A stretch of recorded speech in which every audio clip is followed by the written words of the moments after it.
In his song Black Habits, D Smoke, who is an American black rapper, a black American rapper from Inglewood, California, he says that his song Black Habits 1 is both a celebration of blackness and an implication of some of the habits of black people. D Smoke says that his song Black Habits 1 summarizes the whole journey of black folks. It speaks to the duality of black life. In the first verse alone, D Smoke gives nods to Prince, Jimi Hendrix, Stevie Wonder, Afeni Shakur, Tupac, and Nina Simone. Black people, black artists, and black people whose music and lives speak to the black experience in the United States. These artists that he names, they not only have an impact on black people, but Prince, Hendrix, Stevie Wonder, Tupac, Nina Simone, we know these names. These artists, they have impacted the world and many generations, many cultures, many races.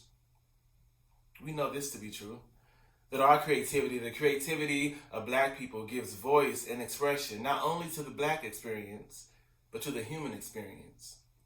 Black habits, y'all. D Smoke ends this first verse by saying, if you swung back when faced with a challenge that's meant to break you and balance scales, you ain't average. Now throw your hands up on 3. Go on and put them up for black habits. We know this to be true too, that being resilient and overcoming challenges, throwing our hands up in praise and to party is a black habit. Now in the chorus, D Smoke and his mama Jackie, he put his mama on the song, y'all. His mama Jackie, they proclaim black magic, black excellence, black habits, this black medicine, everything black, chucks, black tucks, everything black, black hug, black love, everything. Praise black Jesus, play black Moses, give them flowers while they're still here, black roses, everything black, tie, black ride, everything. Everything black, pride, black lives, everything. Now for many people, chucks and tucks don't go together. D Smoke says, it may be fashionable, it may not be fashionable for some, but D Smoke states that even this idea of black tucks and the black chucks represent duality. Duality, black folks in America know and understand duality. Now, clearly I'm not a fashion expert. If you know me, you know that I'm not a fashion expert.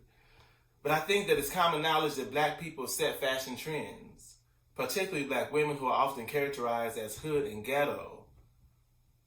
Those are the folks who set the creative expressions. Their creative expressions are often stolen by mainstream people and repackaged. So we know this to be true, that setting trends is also, you get it, a black habit. Now I promise you I won't quote the whole song. It's probably like copyright violations, but I do want to lift up these words from verse 3. D Smoke says, I feel divine, it came on time, God never changes. I ain't gonna lie, I lost faith and cried, then my faith revived.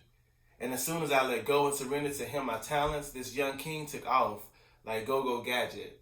There go that black magic, black excellence, black habits, this black medicine, everything black. You hear it, don't you? A deep commitment to faith and to spirituality is a black habit. An embodied faith, an embodied spirituality is a black habit. This is why we continue in this shouting tradition of our ancestors, right, from the continent. This shouting tradition. Now, some folks shout in church, and other folks shout in the club or on the dance floor. This shouting is really about just letting loose and surrendering our body and our minds to spirit, to the moment. Now, I know some of y'all church folks are saying, you can't shout on the dance floor. You can't shout in the club. But y'all same church folk do the same old footwork in the church. And surely if y'all can do that same footwork in the church, that folks can do some footwork in the club or at home. If nothing else, I think COVID has reminded us that God's presence is not limited to location, y'all. God can show up wherever God wants to show up. Some would say that God is already in the places that we are.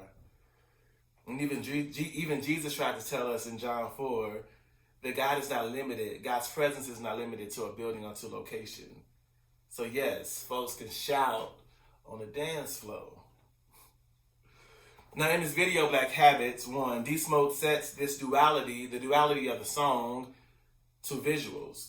He shows enslaved black people on a plantation picking cotton and even doing ring dancing. He shows these same images alongside modern day images of black folks, black boys in jeans and t-shirts, sitting in trees instead of being hung in trees.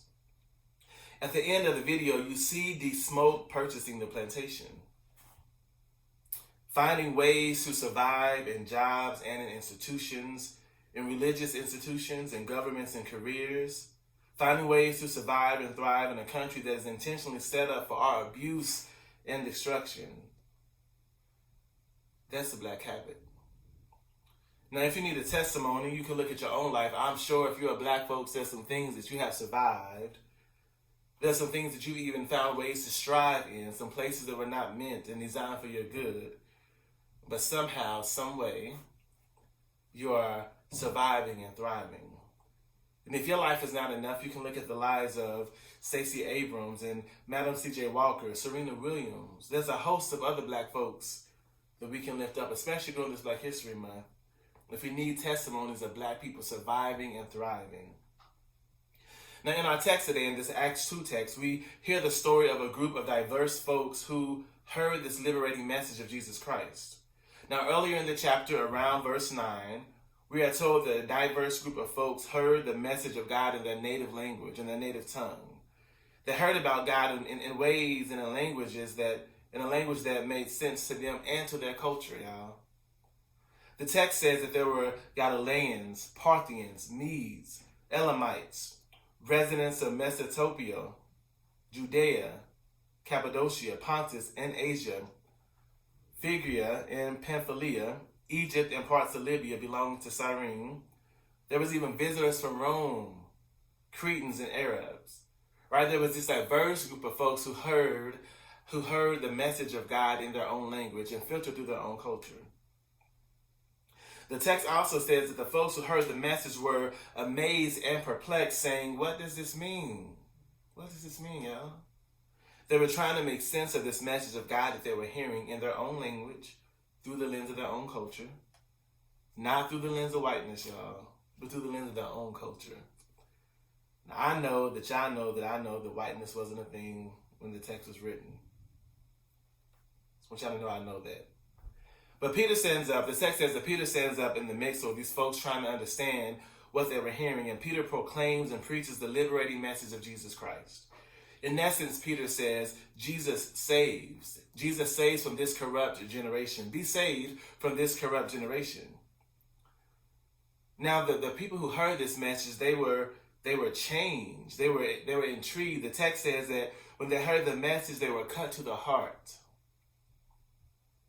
And since they were cut to the heart, they decided to figure out how to do life together. How do we, now that we've heard this message, now that we have an understanding of this message, how do we build a life together around this new reality, around this person, this man, this God, Jesus Christ?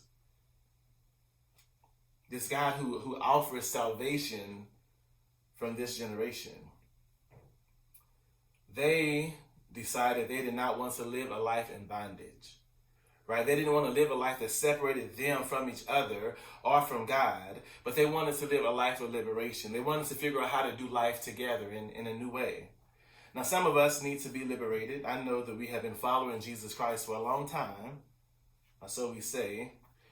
Some of us think that we are following Jesus Christ, but we are really bound by anti-blackness, by misogyny, by sexism, by racism, by heterosexism, bound by transphobia, bound by homophobia, bound by xenophobia, bound by capitalism and greed. There are many folks who say they follow Jesus Christ, who I call the compassionate liberator, but they are bound by hate. Now, surely if these diverse group of folks in the text can find ways to lean into this liberative message of Jesus Christ, this message of salvation that wasn't just about being saved when they died, but finding ways to care for, to love, to be saved, to experience liberation while they were alive with each other, surely we can follow in their footsteps. In fact, that's what we should be doing anyway. But we see in our text today the formation of a new community. a new diverse community. The text says that they made the habit of gathering together and giving themselves to the apostles' teaching. They made the habit of fellowshipping. They made the habit of breaking bread and eating together, having a communion meal, remembering the life, the death, the burial, the resurrection of Jesus Christ. The text says that they even sold some of their possessions and their goods and distributed the proceeds to anybody who had need. That sounds like some communal liberation to me. Now, I know the text doesn't say that they were organizing, right? They wasn't organizing, against the powers, but they made sure that they had what they need. They made sure that those in their community did not go without. That feels liberatory to me. Now, to me, this also sounds like the black church and black people at their best. We all know there's folks in our family who would give anything they have to other folks in the family, or even outside of the family. There are always somebody in the community. There's a mother in the community, a grandmother in the community, an auntie, an uncle, or somebody who gives, who makes sure that folks have what they need. Sounds like some black habits to me. Like I said, it sounds like the black church at its best. Now, I won't critique the black church too much in this particular video, but we can do without the sexism and the heterosexism and homophobia, right? But this idea of making sure that folks had a place where their physical, spiritual, emotional, mental needs were met, had a place where they can be seen for who they are, that's the best of the black church to me. That sounds like the text we're reading about today. So this model that we find in Acts 2 and 42, it sounds like a model for us today. This habit of loving instruction, of being taught and being discipled, this habit of fellowship, of gathering together to have a good time, y'all, to pray and to party. This habit of praying with and for each other, to develop a habit of liberation that we see and know each other, we see and know folks in our community, and we know what they have need of, and we are willing to sacrifice, right, to make sure that all of us are well. Now, the good news is that we don't have to do this. The good news is that we can do this way. We can live this way in a way that is anti-oppressionist, in a way that does not oppress anybody in our community, and it takes work. I'm not saying it's something that is easily done, but the text at least gives us an idea. It gives us something to aim for. Now later on in the book of Acts, we see that some folks lied about selling their stuff, right? They sold their stuff and then give it to the community, right? We also read stories about some widows in a particular culture who were not getting the daily rations or the daily food. So it doesn't mean that it's perfect. It doesn't mean that the work is perfect. It means that people are dedicated and committed to the work, committed to community.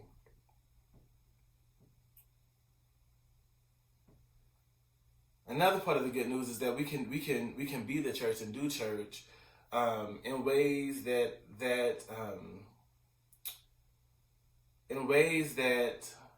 are true to our culture, right? That we don't have to throw our culture away to follow Jesus Christ. That Jesus is alive, and we understand Jesus through the lens of our culture, right? That we can reclaim Black and African and indigenous religious traditions and practices. It's okay to do that. We don't have to do church through a white lens or a white gaze. That we can figure out, what is God doing in our community? How is Jesus the compassionate liberator in our community, in our culture? And we have the freedom, we have the right to do that work. We can do this in community and with community. We can do this knowing that God looks upon our black skin with joy and with delight. We can do this work with the wisdom of our ancestors. There are folks in our traditions who have built community, who have followed Jesus and understood Jesus as one who liberates, not only in the thereafter, but in the now, here, now on earth. We can do this work with the wisdom of those ancestors. We must do this work to carry on the tradition of those who come before us. We must do this work so that for the folks that are after us, right?